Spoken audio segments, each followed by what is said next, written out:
You're listening to WXDU Durham 88.7. This is the Pinhook Podcast. We're interviewing musicians, sculptors, performers, curators, partiers, collaborators that work with the queer community to uplift the voices of marginalized folks working as artists in the greater NC area or those that are traveling through. Tune in on Fridays at 10:30 a.m. on WXDU 88.7 in Durham, North Carolina. Or find these episodes on the Pinhook Patreon or Substack.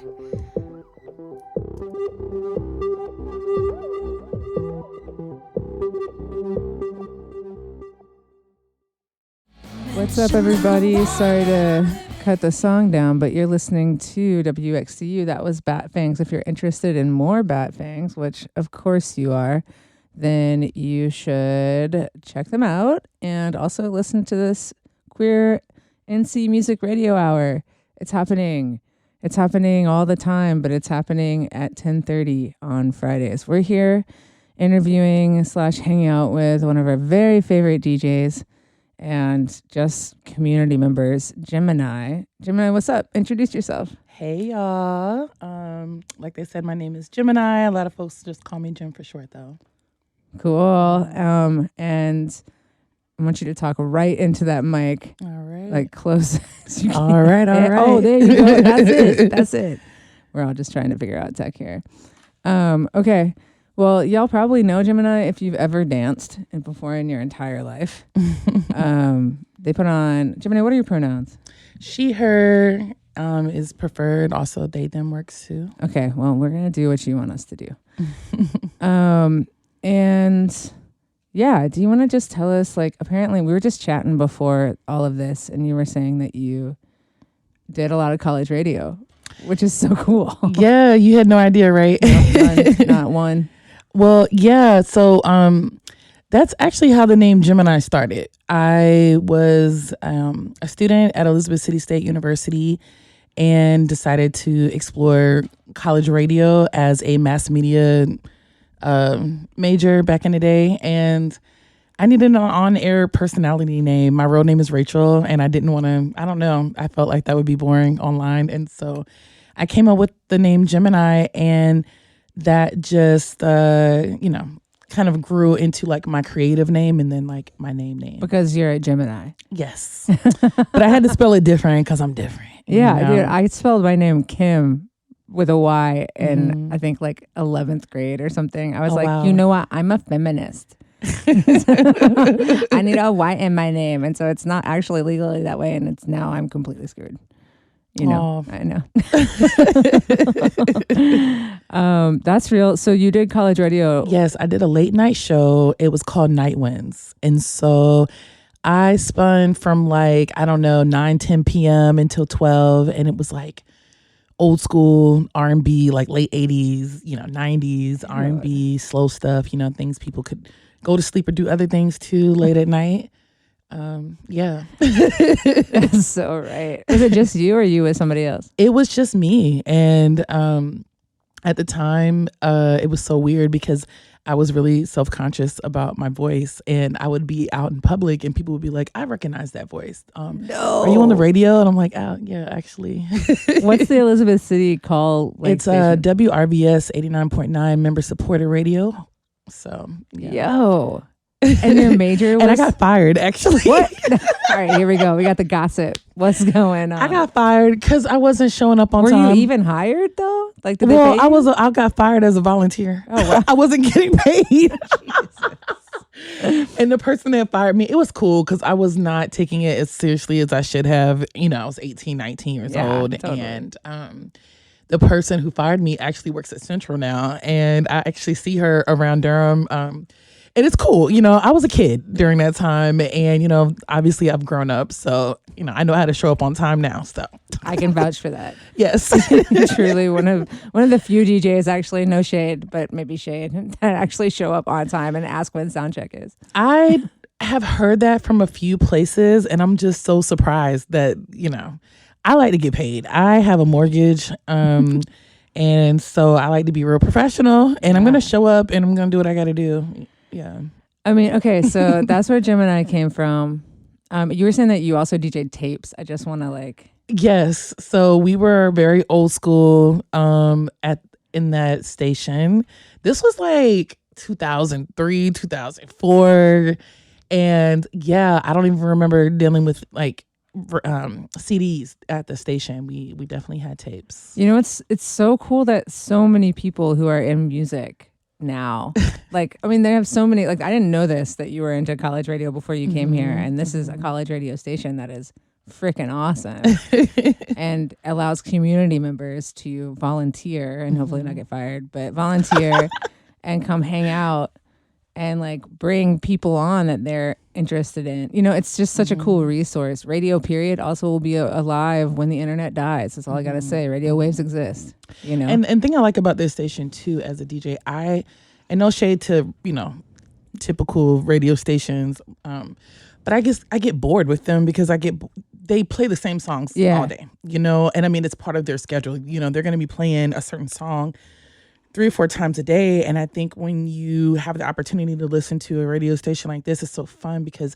you're not being spoon-fed those typical songs and you get to have that exposure, especially to like local music. I think is really great. Yo, because there's so much. I mean, honestly, also, not to spit, I know we're interviewing you and I want to do that, but I want to say that like local music will be around. Like, and local music is good. And it's worthy of supporting. It's good. Why hear the same stuff over and over again? You know, even as a DJ, I love having the opportunity to play tracks from people that are local and also just put people on tracks that they may not be familiar with. Like, if I'm spoon feeding you songs that you know throughout my entire set, what am I actually doing other than being a jukebox? Yeah. With some good transitions. I want to be able to like see people pull out their Shazam and be like, oh, wow, what is that? Or even just come up to me and say, hey, what was that track? That is amazing. So that music spreads in that way. Yeah, definitely. Oh, that's so beautiful. What else we got? We have a lot to ask you about. So maybe you could start with how you became a DJ in the first place. I mean, I know you said radio, but like when did you start? You know, after college, I honestly did not think about getting back into being a DJ or doing anything musically. I thought I was just going to step into the quote unquote, not, you know, typical 9 to 5. And I did try that. But that's so hard. It is very hard. But long story short, I am also a visual artist. And I was really inspired years ago by an artist I met in DC who had turned his apartment into a living art gallery, a living museum, and a place to celebrate and see new art. And I was like, you know what? I'm going to do something like that in Durham. I was an emerging artist at the time and didn't want to rely on the typical visual artist route of trying to get into galleries or whatever at the time. I was like, I'm going to just do my own thing. And at the same time, I was really getting into collecting vinyl. And so I wanted to combine the love of those two and started throwing these parties at my house. And it was focused on vinyl and music and art and connection with folks of color, and did that solid for like 2 years. I had this little 1-bedroom apartment. It would be jam-packed with everybody. You had your spiritual folks, your artsy folks, your hood folks, your business professional, even professional musicians that were coming through and hearing about the party would, you know, slide through, and that was pretty cool. And then Play with Party Illegal heard about my love of vinyl and these parties, and at the time was teaching at UNC Chapel Hill, and basically was like, hey, I see that you love vinyl. I'm teaching a DJing class. Would you like to come and sit in? You don't have to pay anything. You're not going to get credit, but you can come learn something. And I definitely took that opportunity, went to the Beat Lab with them, sat in class with them a couple times. And next thing I know, I got invited to spin my first set, which was a vinyl set at Pinhook, like summer of 2016, like that July. Whoa. And so this July will be my 10-year anniversary of DJing. What? Yeah, my cherry got popped at Pinhook for DJing. Yeah. I mean, that's so that you were, so one thing I really love talking about on this radio station is like intergenerationality too, because I think because I'm an old one, but too like there are all these cool, amazing kids that are like, what do I, you know? And even not kids, right? But that are listening to WXDU. It's like, I really want to do music, but instead I temped for like 20 years because I needed to make money, you know, like all that stuff. And people are like, how do people get paid? And one, we don't generally that much, but we try. We try. But I guess what I'm just wanting to point out is that you were 30 when you started then. Yeah. That is cool. Yeah. Like, that's not a baby. It's not a baby, but I think when it comes to DJing, one thing I have noticed is that there can be ageism within the DJ community. You know, I turned 40 last year. I'll be 41 in May. And yeah, I've been, you know, solidly DJing since I was 30. And I've heard, you know, people say certain things like, oh, you couldn't catch me still DJing at 40, you know, and these are DJs that are like late 20s, early 30s. And I'm like, all right, well, let me DJ your retirement party at 35 then. Because some of my favorite DJs are, you know, 45, 50 plus, and they're still rocking dance floors and they're still having a good time. And I think that it shows that the dance floor is not just for young people. It's not just for able-bodied people. It's for people who want to release, who want to be themselves, who want to have a good time. And I don't think that there's like an age restriction on that. That is brilliant. That's your soundbite. Yeah. I do want to talk about two things. One, your nails are incredible, and I wish everybody could see them. They are freaking incredible. Oh my god. Like the time and the beauty. And then two, I guess that just leads me to like, what do you find are like issues in the DJ community that can be, I'm like, what about ageism and what, like how your parties, here we go. I got it. Your parties, and I've been to quite a few, not lately because I've stayed home, but they are like this space of joy. And there's a lot that I don't know about what they are too. And I just want you to tell me like about the Conjure and how you create that space and like what, I guess we'll get to what you hope, because I do feel like there is sort of like a movement within DJs that are like DJ community here that's like accessibility and earlier parties, and there's like a thing that feels like it's a little bit happening, or at least I hope it is, because I do love an early dance party too. But just tell me about your Conjure and like your space that you're trying to create. Ooh, well, there's a lot to say with all of that. Yeah. But I will say that the Conjure was birthed out of a need of necessity, I feel. My Conjure partner, FEMITHEFEMME, and I, when we started DJing back in like 2016, 2017, that time frame, there were not many dance parties, dedicated to queer dance spaces, and then B, dedicated to dance spaces that uplifted and centered and supported Black and brown folks, Black and brown queer folks. Not to say they weren't spaces, there were definitely like gay bars and things like that. I don't want to take away from what was existing before, but it just felt like there needed to be more. And so, yeah, we created a Conjure, especially within the DJ community. I feel like a lot of the dance parties that we were exposed to at the time were very much white-led. Even if they were queer, they were still white-led and centered. And so we were like, okay, boom, we're Black femmes. We want to, and we use femmes because we want to just include folks that connect with femininity, not just gender. You know, we didn't want to just say women kind of thing. So it was a space to celebrate Black femmes and also just Black queerness. And I don't think I imagined at the time that we would keep going, but we actually just hit 9 years of doing this in April. And we also started our party there at Pinhook. Come on. And yeah, it's been feeling really good. We wanted to create space for folks to be seen, especially DJs who hadn't had opportunities before. We've also opened it up for live performers, drag artists, dancers, even visual artists to come join us for parties. And we're actually doing a party this weekend We have a film festival happening in Durham right now. It actually started yesterday. It's called the Black Trans Short Film Festival, and it is co-led by a local film crew here called Comfrey Films, which is made up of an all Black trans crew of folks. And we, as the Conjure, are holding their official after party at Pinhook this Saturday. And so anyone who has a wristband from the festival, which is free to attend, can get into the party for free.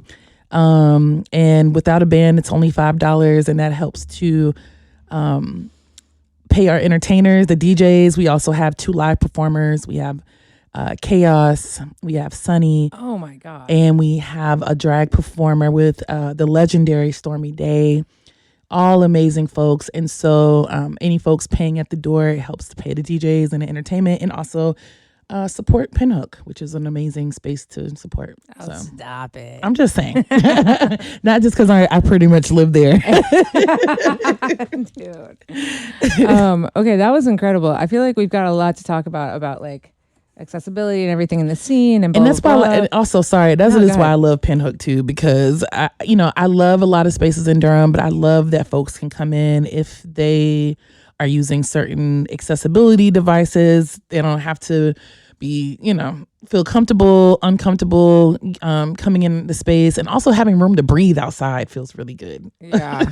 I so much to say. Like well, let's just say it, then we'll play the songs. But I feel like I'm curious, like, how other places can, like, what makes that feel that way there? I think it's hard for some spaces where you're downtown and like your venue is upstairs and there's no way to put in an elevator, or it costs $100,000 to put in an elevator. Yeah, that's just hard. Like that's just hard, and that just makes it not accessible. Yeah, and that's just true, and that's what it is. But I also think beyond that, beyond physical space, for me, some spaces is security. There are some venues that I don't want to go to if you have a security team of 10 people. Who, like, what kind of folks are you inviting, and are you trusting those folks who are coming, that they're going to have some act right when they come? And so for me, that also kind of affects, like, accessibility is like feeling safe as a woman, as a femme, as a non-man, showing up at some of these spaces. It's a little intimidating. So, I do feel like, and like, I hesitate to say this because I know that there's not a monolith of queerness, right? I know queerness doesn't mean you're safe, like, no, at all. No. But I am curious if you are practicing queer, because I feel like there's several people who are like, I'm queer, but it's about who I sleep with, and it's not about whatever. But if you're like, I'm curious, like, what about, I do know for me at least, like, going into like cis white men owned spaces, or just cis men owned spaces, that sometimes I'm like, I hate to say it, but I'm gonna tell y'all the truth. Sometimes it be queer owned spaces. Yeah. Okay. Fair enough. Yeah. I think that sometimes you have owners that, despite their lifestyle, right, despite who they're sleeping with and loving on, feel like they get more money from like straight crowds and prioritize that over the safety of queer people. So they are more worried about, let me get these cis guys in than protecting these trans Black women who might be in these spaces, or protecting these femmes. And just because you have a queer owner doesn't mean that the space is going to be safe, unfortunately. But I'm really grateful for the spaces that actually do take that into consideration, and actually talk to their staff members about how to talk to people coming, in and out of their spaces, how to de-escalate rather than intensify situations is also a thing. So no, I totally hear you. I feel like I think that's like my practicing queerness. I feel like practicing queerness is like not in the bed. It's like trying to be like, how do we queer up this system? Like, how do we queer this up? But like, that's more philosophical than it actually is practiced, probably.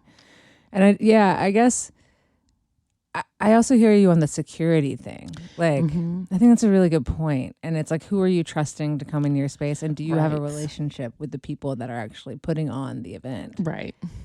Because if you don't, then then you don't know what they're about. Like, I know that honestly, the Conjure and several other events that happen that are like regular, I'm like, I trust y'all to hold space. And we do. And not to say that things don't happen. You know, we live in a society where, you know, unfortunately, some folks have some very bad, unchecked mental health issues and show up in spaces and might not act accordingly. And I will say that in the spaces that I've at least curated, I have been very thankful for community. I can just be like, hey, there's an issue. And typically, especially with there being so many activists and revolutionary baddies in Durham, that's right, who have that training, who have a sense of like trauma-informed care, dealing with certain situations, we have been able to handle that without calling the police, without things getting too wild. And I'm very, very thankful for folks around me who have been able to step in. That C word, the community. And I feel like it actually is practiced. I mean, I think Pinhook has called, like by Pinhook, I mean like anyone at the Pinhook have like called the police like 3 times in 17 years. You know, sometimes you got to do what you got to do. Sometimes, yeah, but still. If you can, you know, work a way around it, then hey, you know, as community. I mean, your people, also other people do it sometimes too, but like, you know, that's like, we don't really do that. We don't want to. And that's because we have a really dope community that can figure out how to de-escalate. I mean, that's just the point. Yep. That's a good point.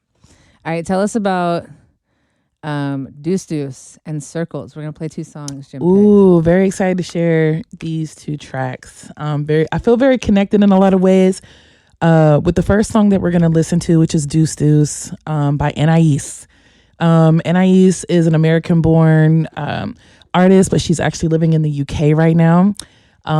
She went to high school with one of my boo things. Okay. Shout out to Jupiter in Oakland. What's up, Jupiter? Yeah, right.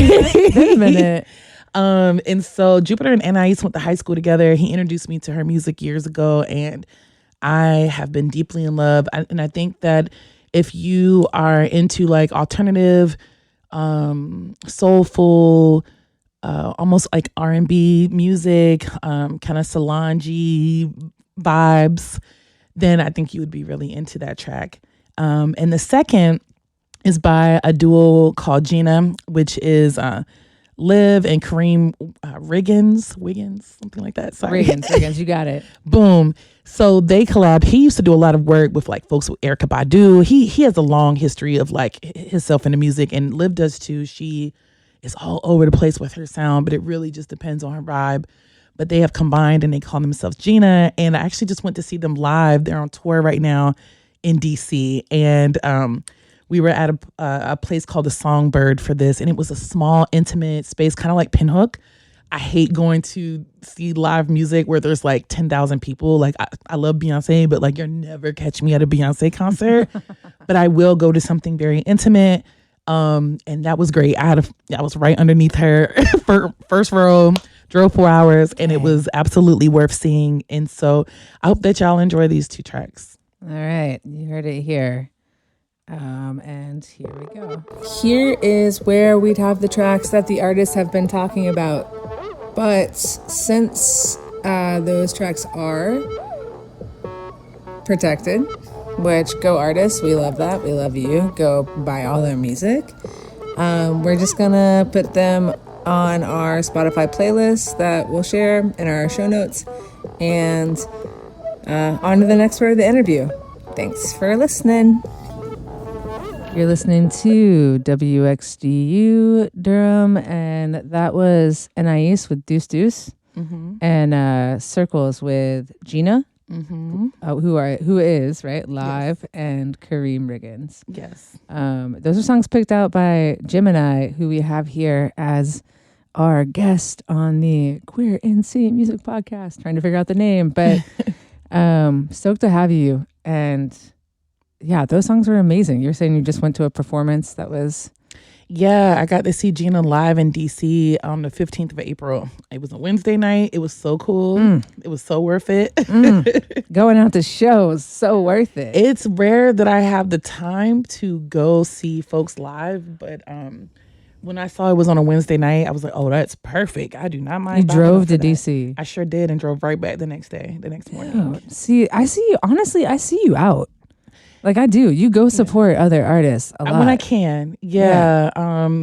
There's so many good folks to support, and as a full-time DJ, I don't always get a chance to see everyone's shows because I'm usually working and sometimes doing multiple gigs in a day. And so it is a little hard. And then even when I have a little time off, I don't know what time off is, but I would say even when I'm not in the act of actively, spinning, I am trying to rest or, prepare for my next set or whatever. And so it is a little hard, but I do try to get out when I can. Yeah. I mean, I've seen you at Stormy's events. I've seen you at other dance, like No Visa dance parties. I love No Visa.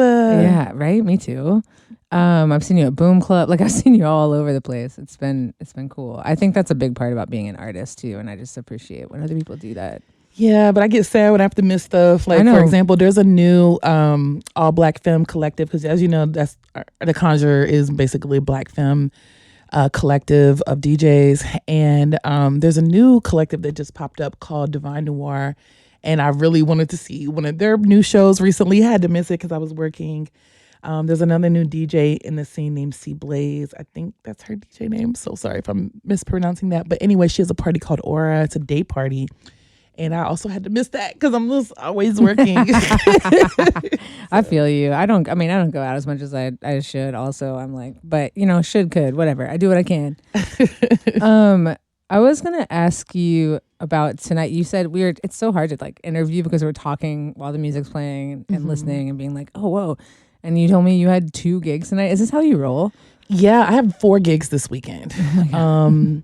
The other weekend I had 5, and one weekend oh my God, I don't know what I was going to do to myself because I was like, I'm going to pass out from doing too much. But so tonight I'm doing a private party at the Lenny. I really like spinning there.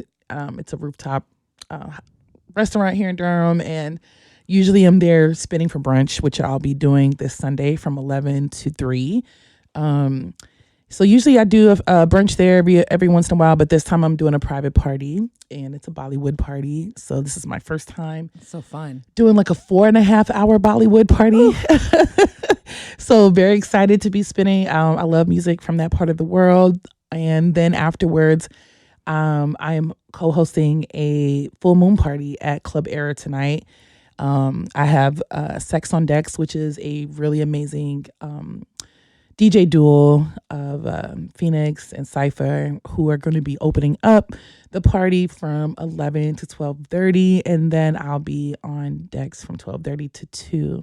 Mm-hmm. Good Lord. And then tomorrow night we'll be at Pinhook for the after party for Conjure Films, or the Black Trans Film Festival, and so that is from 10:30 to 2 tomorrow night. Then, of course, I brunch. So, 2 tonight, 1 tomorrow, 1 Sunday. That is talking about work. The people are like, yeah, DJ, I just want to be a DJ. It's so fun. It's like, yeah, it's fun. But, like, you put in the hours. There's a lot of work behind it. It's cute to be like, oh, I have all these good songs and I want to put them out. But I don't think that people actually realize the pressure behind certain gigs. Like, for example, if you have a room and it's, people from all over the world, different age ranges, different likes, different desires for music, and trying to keep an entire crowd somewhat happy. Everyone thinks they have the answer for what the next song is supposed to be, and the truth is nobody has the best answer. It's, there's that. Yeah. And then also for me, the administrative side of things, because I'm not just a club party DJ. I also do birthday parties. I do weddings. I do university events, corporate events. Wherever sound is needed, music is needed, I can show up and, do what I need to do. But keeping up with like talking to clients and customers, contracts, invoices, you don't marketing, promoting, recording, all of those things behind it is can be not so fun. Yeah, you don't have an assistant. Oh no, I don't have an assistant. No. I am my own assistant. I am my own director. I am my own producer. I am my own star. I am my own everything. I was gonna ask you about, like, you do incredible promo. And I will. It's like, again, I'm not trying to toot your horn too much. I'm not. It's not my. It is just true. Mm-hmm. It's like, you get me, we've been working together for like 9 to 10 for a long time. So that's probably one thing. But like you get me promo when we need to get promo. You're like, here's the poster. Like, you're hella professional. And you're like, at the end of the night, if there's an issue, you're like, here's the issue. Thanks for taking care of it. It's just like direct communication. And I'm saying that, one, to just honor that. And then two, to like tell other people, like, it's not that hard necessarily to like actually act right. And to like it's not. Form relationships with people that you have to think of yourself as a business. Yeah. And therefore, when you show up, you are providing a form of customer service in a way. You know what I mean? And so being on time, communicating, and also holding on to a level of decorum, because people can be booty munchers on the dance floor. I want to say, hey, good job. And Good what job. it rhymes with, you know what I mean, on the dance floor. And I think by that, it's just like people coming into spaces and feeling like, especially if they come into let's say a cheap or a free party, they paid $5 to get in, they got in for free. For some reason, they like to sometimes treat DJs as their personal radio, and that's not nice. And so keeping a nice attitude when people have a bad attitude can take up a lot of energy as a DJ, because I've had people literally harass me during DJ sets to play whatever song they feel like needs to be played without realizing, A, their song selection is not great. Two, there's a science to DJing, I don't think a lot of people realize that maybe there are some DJs that will jump around from BPM to BPM. And for those that don't know, BPMs are beats per minute. Each song has one. So if I'm in a range where I'm playing 120 to 130 and your song is a 91, there's no way for me to transition into your song in a way that makes sonic sense and then transition back into where I was at with it making sense. And you want me to stop my flow, and you want me to stop everything I'm doing. And mind you, I have headphones on as a DJ, which means I'm listening to what you're about to listen to, and I'm listening to what you're listening to at the same time. And then you want me to stop and listen to you too, as you tell me about what song you think needs to be played next. And it is hard, especially when you tell people no, or people have done this thing recently where they will put their song selection choice on their phone and then shove it in your face. And it's hard, you have to maintain a level of professionalism when dealing with folks, because adults like to act like children in these spaces. Late at night with libations and just in those spaces. Yeah. And also I really appreciate, that was my next. I was like, so we're going to get dirty. Let's talk about requests. Yes, I hate requests. If people are hiring me, like, if I'm getting hired to be your wedding DJ and I'm charging you wedding DJ prices, I will be your personal jukebox, and I have been for folks. Yeah, it's intentional. Yeah, That's an intentional absolutely. Space. If they're paying, if it's your wedding and you want to hear the phone book and Mary Has a Little Lamb and Sesame Street right after, I will play each one how you want me to play it. But if you are showing up into a space in which I have carefully curated, everyone's dancing, everyone's having a good time, just relax. Just enjoy the show. You know, if you don't recognize the music being played, that is okay. And learn something new. You paid your $5. Or even sometimes getting in for free. That's the worst. Is when they show up into a space where all they had to do is show their ID at the door and they walk in. Can you play my song? You just got here. I've been playing for 3 hours. I've already probably played the song, or I don't want to play it.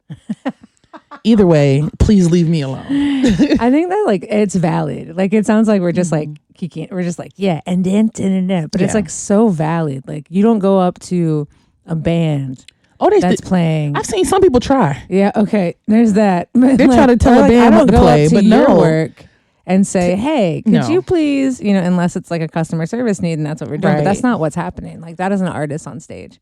A DJ is doing a lot at one time, and I think that's really clarifying. Hopefully for some. It's a lot of pressure. It's a lot to consider, and I think that's the part where new DJs, have to understand there's a little bit of pressure that you have to get used to when it comes to being in crowds and not just playing for yourself, and being able to find that balance of playing what feels good for you, but also playing what feels good for other people. You know, sometimes I play things that I would never play, but the crowd likes it, so I'm gonna mix it in. Yeah. And the same way with band stuff, like I do think about, like, I'm like, where are we playing? Like who are we playing to? Right. Because every crowd is not for you. Or they're not for like your fast or slow. Like there's like, you think about BPMs and slow songs and fast songs, just there's a curation to it. It's not just like, here's my art. You have to know your audience. Like I'm realizing 10 years in and most recently that I really don't enjoy playing for completely straight crowds. Yeah. If I go into a space and I think what happens is that, and when I'm in a space where there's mostly straight people, they tend to be the most closed-minded when it comes to hearing new music. They typically want to hear what they have been hearing on the radio their whole lives. And when you try to veer off from that and try to play the remixes or the edits or just something they've never heard, they kind of look at you like you're crazy. Whereas I find that in queer spaces, we tend to be way more open-minded with music. We tend to be more imaginative about like where we could go when it comes to that. And as long as it has a good beat, queer folks are like, I'm with it. Like, let's go. Queer folks are like, I don't know. You haven't spoon-fed me that on the radio or social media yet, so I don't know if I can accept that. Yeah, I think that's cool that you are like saying, well, in one place I agree or really feel you is like spaces, because you can have straight folks in queer spaces, obviously. Yeah. But it's like, if like you're playing an event or a space that is like of that ethos, then it's like that is forward. And that's what you do with the Conjure too. You make spaces for Black and brown folks, Black and brown queer folks, and it's like, that is the space. Like that is, you're creating that space. So that is like, that is what's forward. And it does just change the vibe. It's like when people come in, like when straight people come into the Pinhook, I feel like they act a little more right, because it's just like, this is our queer space. We have queer shit queer stuff all over the place. And it's, I don't know, it's just like, you know what you're walking into, right? Yeah. Hopefully, or like you can see it. And hopefully feel it, I think that when you step into, especially for me, a queer dance party or anything adjacent to that, just like an open-mindedness, the music feels different and then the vibe feels different. Okay, we're getting close to time, and so I want to do two things. I want to ask you how you find your music, because I feel like it's incredible. So I find my music in a lot of ways. Number one, I like to check out local music, see, who's doing what in the scene around here. And then two, I'm a SoundCloud girly. I love to find myself in rabbit holes on SoundCloud.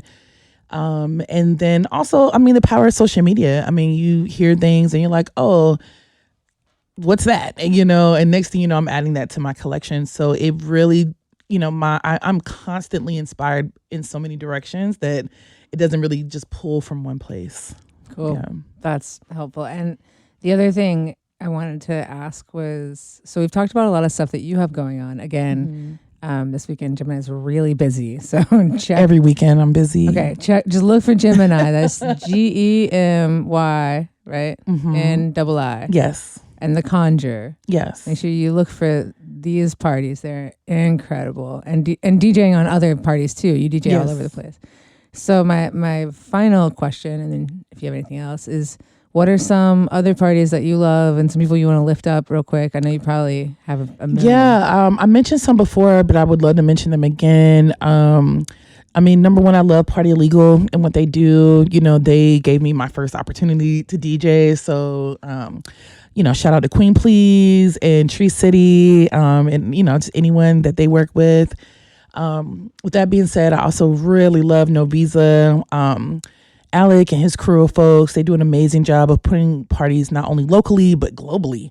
And so they're really amazing to check out and support. I think I also mentioned Divine Noir, they're a new party collective of Black women, and I'm really excited about what they're bringing to the scene in the Raleigh-Durham area. Ooh, and who else? There's so many great DJs. Just to name a few, you have DJ AOVIP, who's also DJing tonight at Ruby's. You have Sonic Essence, their crew of folks, Isabel and Bear, Savannah and them. They're also holding, I think, Isabel's birthdays tonight at Pinhook. So Mayday. they're throwing a huge party. You got Max Sunlove. You have Miss B. Yep. I mean, they have a whole lineup of just like really dope local queer creatives that are going to be DJing tonight. Also, the folks I'm DJing with tonight, Sex on Decks, I want to lift them up. They're really doing amazing work. One of them, especially being a baby DJ, I just love to see folks doing their thing. You got DJ Himbo, DJ Wicked, of course, shouting out my partner, FEMITHEFEMME. There's just so many folks. I could go on, and I'm sure I'm missing folks in this moment. But one thing I will say is that you can't be born in Durham. There's so many live performers and DJs and poets and dancers and filmmakers. And, I could go on and on, but don't ever say Durham is boring, or don't ever say we don't have things going on.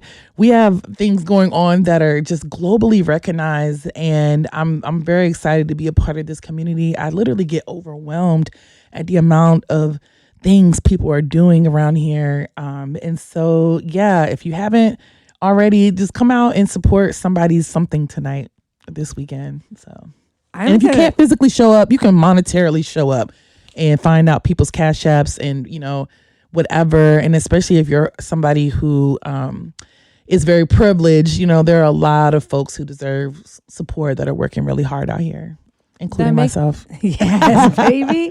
That make this city, I think also a lot of people are like, I love Durham. It's like, well, what makes Durham? A lot of things, but I will definitely say that performers and art, the city somewhat funds art, and because they know it's important. Yes. Anyway, I'm gonna take that little sound bite and I'm gonna play don't be bored in Durham. Are you kidding me? That's so good. You're living under a rock if you are. So for serious, you are like, oh, I'm gonna I don't know. Anyway, I'll tell you that off air. All right, we got 2 more songs. We'll play them and then we'll say bye to Gemynii, or we'll say bye now. Thanks for coming. Thank you for having me. Tell me about these songs. We have Love Unspent. Ooh, that is with April and Vista. I think I'm pronouncing the name right. I actually met them. I had never heard their music before, but I went to DC last year around this time to go see Ukemi from Little Dragon, and they were doing interviews before the start of the show, and then I learned that they also made music, and so I had to check out their music. I was like, anyone rocking with Ukemi has to be pretty cool, and they are. And so this is one of their tracks. It's a new track that I feels really good for me. And the last track is with Hot and Freddie. With both of these songs are from duos, by the way. And so Hot and Freddie is a duo. Their songs sound like they come from the 80s. They sound like they came straight from 1987 in the best way. And I think that listening to their music, it is hard to tell that it's not from that time period. They're also on tour coming up soon, and I'm excited. They're actually going to be at Cat's Cradle on June 5th. I already have my tickets, and I'm ready to go. Okay? Repping over here. Yeah. I haven't been to Cat's Cradle in a while, and so when I saw that they were coming on tour and going to be there, I was like, oh, that is an amazing reason to go back. So, hell yeah. All right, y'all. This has been WXDU with Gemynii, and... yeah, anyway, so much love, and I'm going to play these songs. Thanks for coming. Thank you. Thanks for listening to the Pinhook Podcast on WXDU 88.7 Durham, North Carolina. You can support us on our Patreon or our Substack, just patreon.com/thepinhook or substack.com/thepinhook.